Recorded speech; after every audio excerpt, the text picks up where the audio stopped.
Hello, folks. Welcome to Kudlow. I'm Larry Kudlow. All right, President Biden officially kicking off his Bidenomics tour today in South Carolina. We still don't know what this middle-out, bottom-up stuff is, and Americans don't seem to be buying it, but Grady Trimble fearlessly live from the White House with all of the details. Good evening, Grady. Good evening, Larry. What we also know, according to polling, is that the president is trying to sell Bidenomics to a nation of skeptics. The latest Fox News poll found that the majority of Americans don't approve of the president's handling of the economy. Another poll from AP Norc shows almost 7 in 10 Americans have a poor view of the economy. Republicans argue instead of "you're welcome," the president should be saying, "I'm sorry."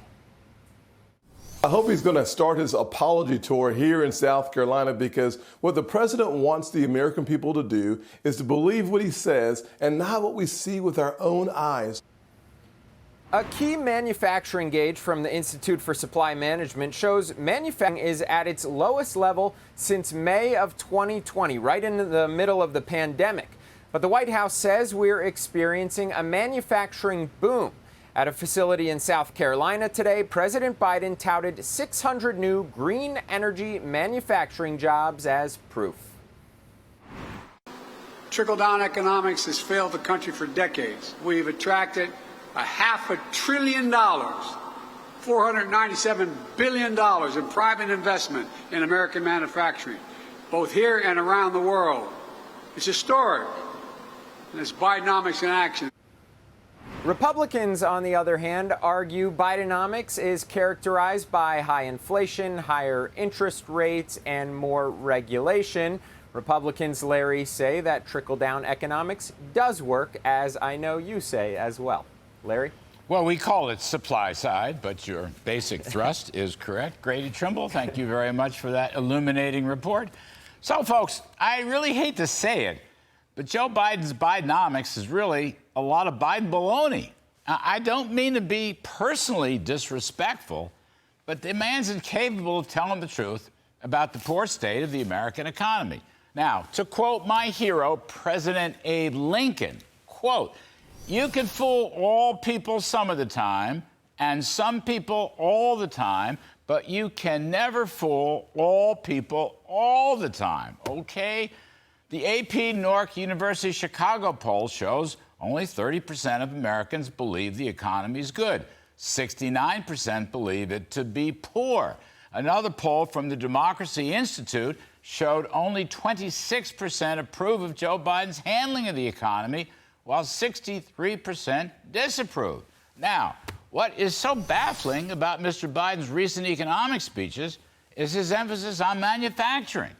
He keeps making the case that we're in some kind of manufacturing boom.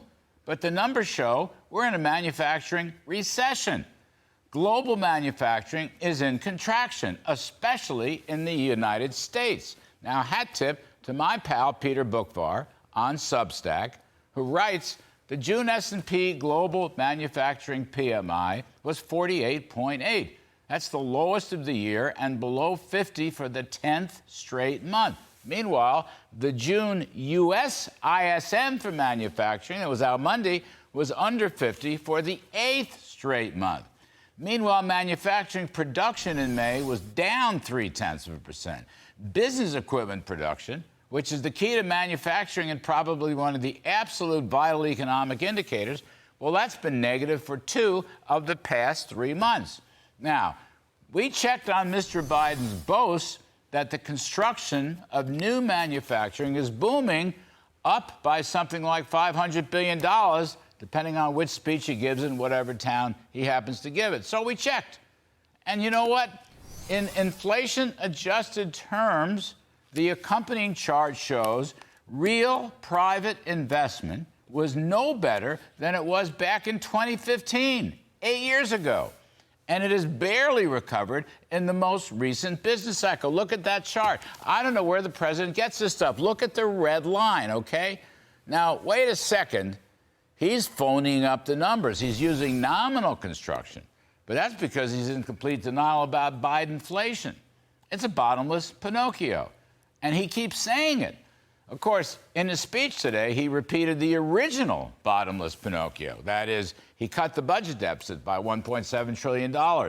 And no one else has ever done that. Well, listen to it and weep. I cut the deficit $1.7 trillion in 2 years. Nobody's ever done that. Cut the debt 1.7. We had the whisper in there, too. That's very important. That is still the original bottomless Pinocchio.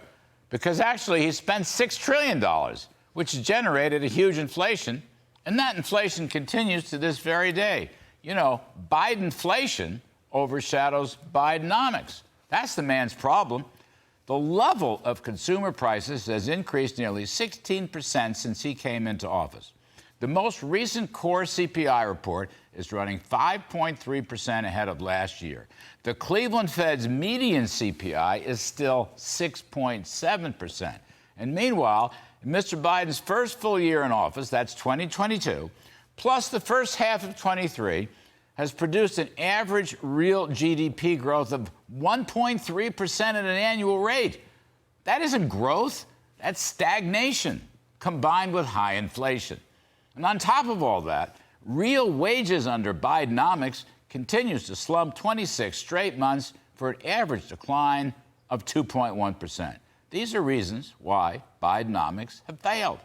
Today, for example, all right, the ADP private sector jobs report was up almost 500,000. Whoopee, people are working.